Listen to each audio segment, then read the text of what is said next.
based on what your feelings have been, based on the decisions that you have made. It's only rocking out the way that you told it to rock out. And if it's rocking out the wrong way and you're not getting the results that you really want in your life, it's because you taught it to be that way. I'm just saying, I had to let you know.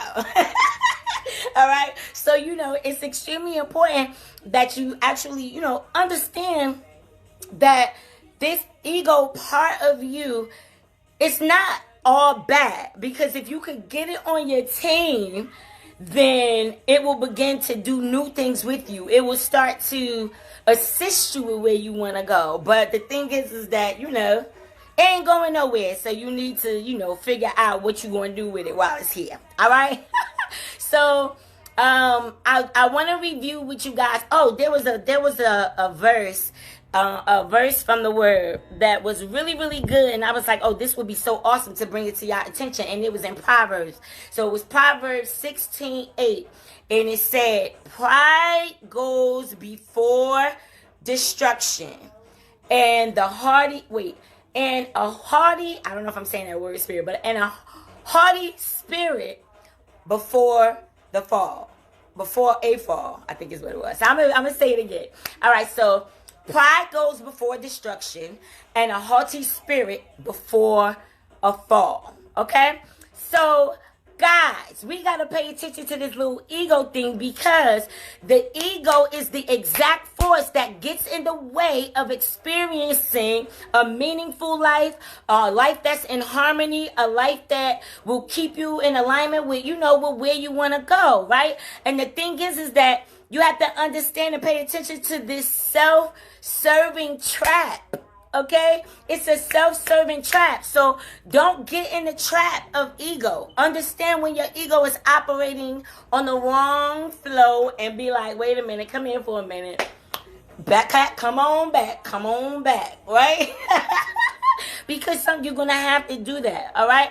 And the main thing, guys, also is by you doing this higher consciousness work, by you paying attention to when your ego is acting out or whatever the case might be, or taking you down the wrong path or whatever, that is going to, when you work on yourself, you're actually helping all of us collectively. And so if you're on the awakened path, then you know that this journey ain't about you, it ain't about me, it's about us. Okay? And so because it's about us, it's all about us cleaning and working to heal ourselves and heal this part of ourselves known as ego, which, like I said, your ego is not going to go anywhere, but you do need to train it. All right? So let's talk about a few little warning signs when your ego is running the show in your life. All right? So the first thing would be, if you always have to have more and you feel like you can't be not that you can't be satisfied with what you have, but more so to be grateful for what you have so that you could be open to receive more, right? But I'm saying it in a way to where you could be open to receive more, not feeling like, oh, this is never enough. I'll never have enough. And you going crazy out here. You know how people just do crazy things for money? You get what I'm saying? So it's not really about you having more, okay? It's not about you having the best, right? The ego is never satisfied. And this is how you can identify when it's your ego. Because the ego, it always wants to change things. It always wants to be in control of everything. It's always craving more. It just has this whole life of its own that's operating within you, okay? And so the ego, it lives from fear. All right. So once you understand that the ego lives from fear, this is the reason why it does certain things. If it feels in any way that it is going to lose its control and its power, it's going to do what it needs to do to redirect you and take you back into that comfortability, because that's its job. And so when you start to do something else, it's like, no, that's not right. You got to get back into that relationship that made you feel miserable. Because getting into the new one is going to make you feel a completely different way. You're going to feel good now. You're going to feel this. You're going to feel that. And that's not what you taught me. You understand what I'm saying? So, guys, you got to understand this part of you. I go deeper in this in my book. I believe it's Get Your Life Together. I have it, and I really, really go deeper into the ego so you can understand it. So make sure you guys visit the website. Check out the book catalog, TakiaDiamond.com. All right, so remember that the ego lives from fear, okay? And it has a fear of things are gonna run out. Things are gonna run out. It's not enough love. You know what I mean? It's not enough people to love me. Nobody don't want to love me. I did this. I did that. I did. Oh my God, that is your ego just straight jacking you of your destiny. So what? That's what you did. Okay. Either you're going to stay focused on what you did, or you're going to decide to do something different so that you don't relive the same situation. Okay? So that's how that works, you know? So when nothing is good enough, or you hear like that whole, like nothing seems to be good enough, or just never being satisfied, or always being in search of something that's going to fill a void, or whatever the case might be, you want to look for things that you can appreciate so that you can be grateful, because that is your ego. Okay? That's your ego. The next thing is, if you think that you always got to be right, you think you are, oh my God, like, you just got to be right.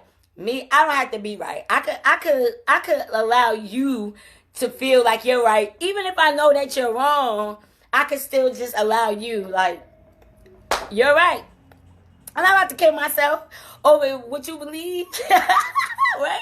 All right. So if you're operating in that space of feeling the need to be right, or I'm sure that you at least recognize somebody that is like that. Like, no matter what you say or what opinion you give, it's like their opinion is the only opinion that matters. It's like whatever you have to say is irrelevant to them, because they can't even hear you. They be so focused on the point that they're trying to get across, like, which is their ego battling you.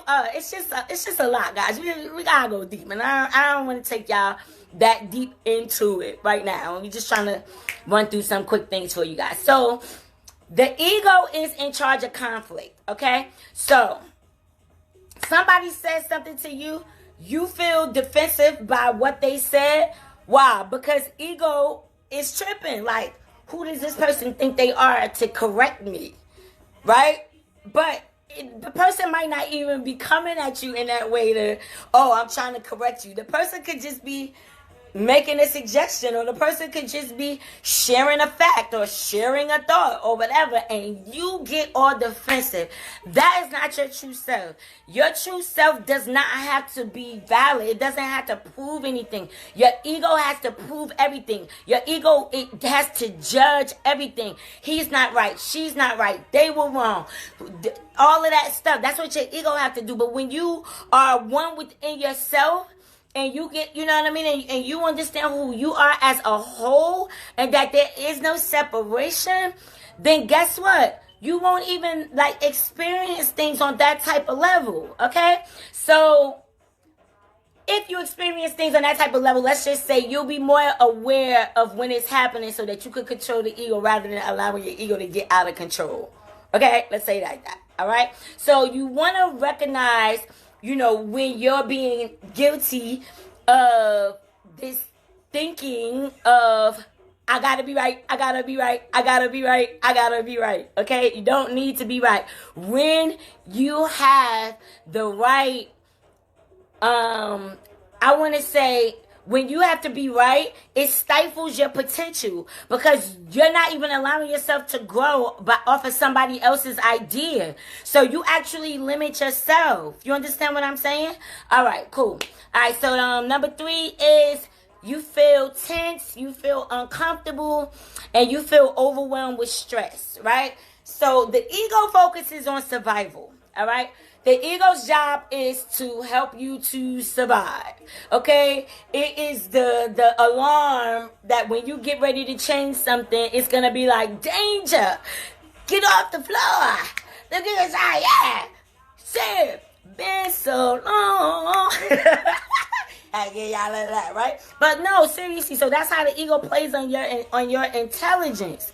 Okay, guys, like listen to me. I know I'm taking y'all deep, but look, this is where I'm at. So if you're on a spiritual journey, then, you know, you get me. If you're on your way, then listen to me, because this is something you need to know.